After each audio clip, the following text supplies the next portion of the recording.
ये आरोग्य शिक्षण देती हूँ उनको। और The demand has been to appoint local men and women who can converse in Korku language with the Adivasis to serve them better. मेरा नाम शीला मनीराम बेटेकर है, गांव केली है और मेरा शिक्षण 7वीं पास हूँ। मान संस्था में मैं 2004 से जुड़ी हूँ और दर महीने में जाती और वहाँ से ट्रेनिंग लेके गांव में आके इलाज करती, घर घर जाके देती है। और जो खेत में रहता ना तो फिर उनको खेत में जाके आरोग्य शिक्षण, और खेत में डिलीवरी हो गया तो फिर डिलीवरी भी उपस्थित हम खेत में जाते हैं और विजिट भी खेत में जाके करते हैं, और वजन भी जो खेत में रहते हैं उनका, फिर बाकी जन का गाँव में। पूरे बच्चे 130 थे तो उसमें से 14 बच्चे कुपोषित थे। हमने उनका ऊपर ये रूट का कार्यक्रम चालू किया तो बच्चे का वजन भी बढ़ गए। ये जो सेंटर है ये बाल विकास केंद्र, अभी उसका जो नॉमिनेशन चेंज हुआ है CTC है, चाइल्ड ट्रीटमेंट सेंटर है। इसमें हम जो है जो कुपोषित बच्चे हैं, कुपोषित मीन्स जो सैम और मैम के हैं। सैम मीन्स जो सीवियर एक्यूट माल न्यूट्रिशन और मॉडरेट एक्यूट माल न्यूट्रिशन के जो बच्चे हैं, यहाँ पर हम डायग्नोसिस करके 21 दिन उसको एडमिट करते हैं। There are several myths about malnutrition, and many of these myths are concealing certain very important underlying realities.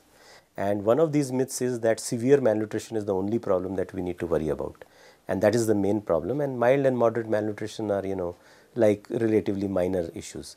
But actually the fact is that more children numerically die of mild and moderate malnutrition than of severe malnutrition. In fact, it's estimated that something like 74% of the malnutrition related deaths are in children who have moderate to mild malnutrition.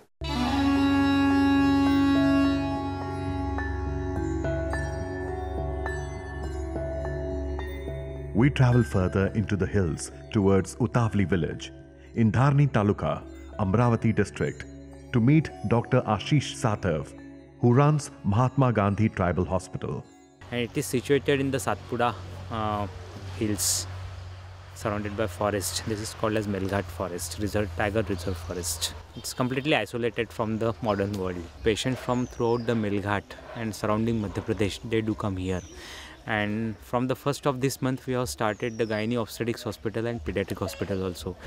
In the 2004, when we conducted the study, over a period of 1 year in around 40 villages of Melghat, we found that the prevalence of severe malnutrition was around 10%, and on government record it was just 1.2%. And infant mortality rate as per our survey was around more than 75 per 1000 live births, but on government record it was only 31 per 1000 live births. We tried to convince a lot to the local government health and ICDS authorities and the district authorities to accept the facts, but they refused it flatly.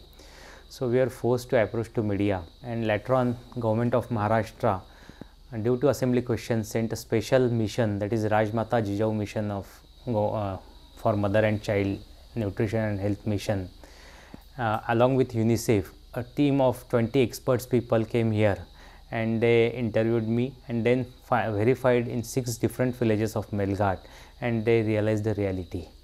They accepted the truth. After that, our study, Rajmata Jijau mission conducted a special study in Gadchiroli, Nandurbar, then Dhulia and other tribal blocks of Maharashtra, and they realized that the situation of malnutrition is really very bad in all over Maharashtra, especially in tribal blocks. The child deaths are also very high, and they accepted the facts, and then they submitted it to High Court. It's basically lack of awareness. I won't say it is disease. Lack of awareness leads to improper nutrition of the children, improper health care seeking from behavior of the people, that leads to negligence and malnutrition, ignorance, then second, poverty, basically lack of employment. It is medical professionals like Dr. Ashish Sathav, who are also activists, make a difference in remote places like Melghat. Along with Purnima and Bandhu Sane of Khoj, Dr. Sathav has been seeking legal remedies to get the powers that be to move away from denial mode and to act effectively. In India, the approach is if we give one meal to a child in an Anganwadi in the day, that will tackle malnutrition. And one meal will take care of barely 30% of its, 1/3 of its caloric requirements. And we are not looking about what is the child eating in the rest of the day, what is the child eating at home. We're not looking at, what is happening in the family as a whole. What is the family eating? And we assume that just by giving one meal in a day, the malnutrition will be covered. It's not going to happen. If you look at a country like Thailand, for example, which used to have something like 40% rates of malnutrition among children about 2 decades back, it was similar to India. Today, Thailand has reduced malnutrition. How have they done it? Obviously, they have done something differently. And what they have done is taken a much more comprehensive and community-based approach to malnutrition. So it is an issue of putting together food security, nutrition, healthcare, and livelihood. All these different aspects have to be tackled in an integrated way. There are significant lessons for India. हमने अब तक का इन बच्चों की मौत न हो इस मेलघाट में, ये हमारे ऊपर धब्बा है। हम लोग लोकशाही है हमारा महाराष्ट्र में, भारत में, और यहाँ की जो डेमोक्रेसी या का जो प्रशासन है वो पीपल सेंटर्ड है, बच्चों के लिए, लोगों के लिए और आदिवासी ग्रामीण समुदाय के लिए उतना ही है जितना शहरों के लोगों को बिजली, पानी और अन्य सुविधा मिलती। आप जानते हैं कि शीला बारसी जी का भी एक रिपोर्ट था, कोर्ट की ऑर्डर थी, वो भी सरकार को मालूम है। उसके बाद में master honourable chief justice Bhandari साहब थे, उनके सामने भी सुमोटो हुआ था, तो उन्होंने कोर्ट कमेटी सेटअप किया था। उन्होंने 3 रिपोर्ट सबमिट किया, वो भी सरकार के पास में मिस्टर अरुण भाटिया जी है, उन्होंने एक रिपोर्ट सबमिट किया। उसके बाद में डॉक्टर अभय बंग साहब जो है, इनके 3 रिपोर्ट्स है। यूनिसेफ का भी एक रिपोर्ट है। लगभग 10 रिपोर्ट्स सरकार को दिए गए हैं। इस बच्चों की मौत को रोकने के लिए हमने एससी कमीशन को लिखा है, एसटी कमीशन को लिखा है, महिला आयोग को लिखा है, और इस प्रकार का जो लोकायुक्त है ओम्बुड्समैन, उसके पास भी केस चालू है, ह्यूमन राइट्स के पास भी केस चालू है। इस प्रकार के बच्चों की मौत के लिए हम लोग जो कोई भी प्रयास हो वो बिल्कुल दिन रात मेहनत करके कर रहे हैं। We move to Chhattisgarh, another state considered to be worst affected by malnutrition. We travel down to Bilaspur, which is the second biggest town in the state. It has a university and a busy business center. The ambience is that of a modern progressive city. The latest addition is a huge shopping mall, but hardly 15 kilometers from the town are villages like Ganiari, where mothers and children suffer from chronic malnutrition and malnutrition-related diseases. We chose rural Bilaspur and Ganiari as a center for our community program. It typifies underdevelopment and the problems that marginalized people face. In Chhattisgarh, there are more scheduled people belonging to the scheduled tribes than anywhere else in the country. And thus, undernutrition is much worse in Chhattisgarh than in many other areas. But what is very critical in children, if they are undernourished at a time when their brains are growing, and that is the age before 2 years of age, that would result in a long-term intellectual retardation or limitation to their intellectual potential. That is really worrisome. Over 50% of all deaths are related to undernutrition. So the levels of morbidity in terms of illnesses and the death rates in these illnesses are a clear indicator that most deaths are due to undernutrition. ये फगीनी by Baiga है, ये patient है बहुत ही ज़्यादा अंडरनरिश है, साथ में इसको पल्मोनरी ट्यूबरकुलोसिस है, स्पुटम पॉजिटिव, और ये इसकी बड़ी बेटी है। ये अभी ठीक है, इसको कोई भी बीमारी नहीं है, खा रही है, पी रही है, कोई भी परेशानी नहीं है। इसका छोटा बेटा है जो 9 साल का है, इसका वजन सिर्फ 10 किलो है। साथ में इसको थोड़ी परेशानी भी है, मतलब अच्छे से डेवलप नहीं कर पा रहा है, हाइट कम है, वेट कम है, और पर एब्डोमिनल में भी स्प्लीन है, लीवर है, और अच्छे से उसको न्यूट्रिशन नहीं मिल पा रहा है, इसलिए ये है। और साथ में ये इसकी छोटी बेटी है जो 3 साल की है, इसका वजन भी 9 किलो है। ये तो अपने अकॉर्डिंग टू एज अच्छे से हाइट वेट सब है। ये 3 साल की है और ये 9 साल का है, दोनों का वजन 10 किलो है। तो हम इतने अच्छे से कंपेयर कर सकते हैं कि इसका न्यूट्रिशन लेवल कितना कम है और इसको पोषण कितना कम मिल रहा है। इसकी वजह से ना इसका हाइट बढ़ रहा है, ना वेट बढ़ रहा है। Over 60 years of being independent from foreign rule, we are still a deeply unequal society. I would say the levels of nutrition that we have in our people are worse than even the worst in the sub-Saharan Africa. But the hidden iceberg of chronic hunger that we have, which manifests in form of dying due to tuberculosis, dying due to obstructed labor, dying due to severe malaria, dying due to diabetes, or cancers. A huge number of cancers here are all manifestations of, I would say, starvation, if you want to say, but chronic starvation. It's one of the burning issues right now in front of the government. It is true that approximately half the population in Chhattisgarh is malnourished. The government is constantly making efforts to improve the nourishment status of the population. Midday meals will basically address a small section of the population, and despite the midday meals being there for the last 10-12 years, the nourishment status has not actually gone up substantially. It perhaps helps the child to be in school, be more happy in school, perhaps receive better inputs in school. But as far as comprehensive improvement in terms of nourishment status is concerned, I don't think there is much evidence as of now. Similarly, the supplementary nutrition program, we've had it for a long time, and so far, I personally think that it is not having that kind of an impact to improve the nourishment status of the population. The Anganwadi centers in Chhattisgarh, apart from serving children from 3 to 6 years of age, also serve as center for issuing supplementary food for children below the age of 3 and pregnant mothers.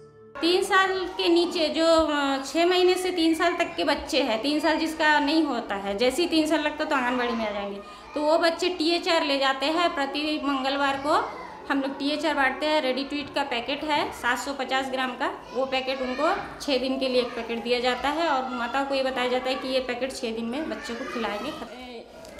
ये वाली बच्चों के लिए है, इसमें गेहूँ है 44 ग्राम, चना है 13 ग्राम, सोयाबीन है 9 ग्राम, मूंगफली है 9 ग्राम, शक्कर है 22 ग्राम, तेल है 3 ग्राम। इससे ये रेडी टू ईट का पैकेट बना हुआ है। इनकी सासू माँ इनको पंजीयन के लिए आंगनवाड़ी केंद्र में लाई है। यहाँ पे सभी को पता है कि यहाँ पे 4 प्रकार के पंजीयन होते हैं, जैसे विवाह के, गर्भवती पंजीयन, विवाह पंजीयन, जन्म पंजीयन और मृत्यु पंजीयन आंगनवाड़ी केंद्रों में होता है।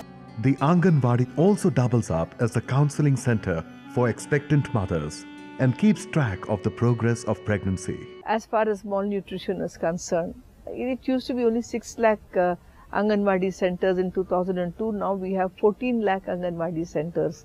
But then having a center alone is not enough. There is no adequate supply of food. There is no regular flow of funds. Anganwadi workers' salaries have only now been raised. There is only one Anganwadi worker for a center. So there are supplies, but very inadequate. So you to expect Anganwadi center with such inadequate supplies is very, very impractical.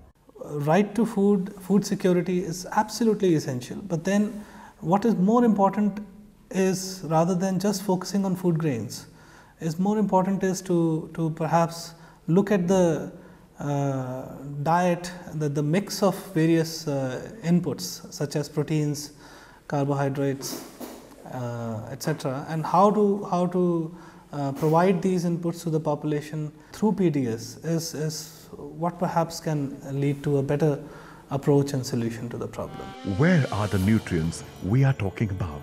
This child is insistently demanding more vegetable, and this is what she gets with reluctance. Unaware of what is their due and what they get, these children eat what is served. It seems siphoning of food items meant for the poor is an art perfected by many people working in the system, and it takes many forms. There is a Supreme Court order that there should be no contractors involved in supply of food. There should be no private contractors. But still, more than 60% of the states in this country are using private contractors to supply food in ICDS. So what was the modus operandi, how to siphon off the money? There is a wheat-based supplementary nutrition scheme, which means any state governments, they hire a contractor through a non-transparent process. Then they provide the contractor wheat at BPL rates at 4 rupees 65 paisa. The private trader, he is getting the wheat. Then he crushes it into dalia and sells it back to the government at 10 rupees a kg. So there is a supernormal profit. So something which he gets at 4.5 rupees, at best he should sell back at 5 rupees. So even a local atta chakki in a village will do that. So he is getting such a huge business, so he sells it back at 10 rupees a kg. So he is getting 120% profit on that. And a lot of that goes as kickbacks. So that was a major problem which the Supreme Court identified and issued orders. And now 6 years after the orders have been issued by the Supreme Court, still so many states have not done it. Chhattisgarh implemented the orders in 2006, and as a result we saw a marked improvement in the supply of food in ICDS. It is still not perfect. जहाँ तक हेराफेरी की बात करें तो ये तो स्थिति प्राय आप ये मान के चलिए कि गवर्नमेंट सिस्टम के अंतर्गत जो इम्प्लीमेंटेशन में जो लगे लोग हैं, फील्ड में जो लगे लोग हैं, ये उनकी व्यक्तिगत सोच और राय के ऊपर निर्भर करता है। इसको अपन जनरलाइज नहीं कर सकते हैं कि जनरल वे में कि सब जगह ऐसा होता है, ऐसा नहीं कह सकते अपन इसको। और जहाँ तक लीकेज की बात करें तो लीकेज तो गवर्नमेंट स्कीम्स के साथ आमतौर पर रहता ही रहता है, ऐसा नहीं कह सकते कि नहीं होता करके, लेकिन इसको जनरलाइज वे में नहीं कह सकते। There's a lot of anemia in women. Anemia and malnourishment go hand in hand. So, generally what you would find is if 50% population is malnourished, approximately 50% women will also be anemic. So therefore, to take care of that issue, since the government of Chhattisgarh is already supplying iodized salt through the public distribution system, and that's practically free of cost, and that has led to a lot of improvement in terms of iodine deficiency, etc. So therefore, we think that introduction of double fortified salt, which has iron also apart from iodine, can go a long way to improve the status of anemia and thereby make a substantial improvement. Somehow, traditionally, malnourishment is not seen as a disease, and therefore people don't seek treatment. Apart from stunted growth, retardation, a whole lot of sequential effects are there of malnourishment at an early age, and therefore it is important for the health department. That's what our strategy is for the last 2-3 years, that we are trying to educate people through the ASHA worker, Metanin worker, that please don't ignore this. The Right to Food campaign has been saying that there should be universal public distribution system, there should be universalization of the public distribution system, and this targeting should stop. In a country where half the people are chronically undernourished, this whole business of targeting is obscene. But the Food Security Bill has persisted with the whole question of targeting. Mr. Sharad Pawar, who is our Minister for Agriculture, he says that if there is a famine, how the government will feed all the people. This is a shocking statement to come from our government. I think that the whole loss of food after procurement, just now, in just a few days back in Chhattisgarh, there was a rain and lakhs of tons of rice which was stored in the open became damp as a result of rain. So this is in a country where we already have a situation of malnutrition, for large quantities of grain to just be destroyed through indirection. This is shameful, and one of the urgent necessities in our country is to develop an infrastructure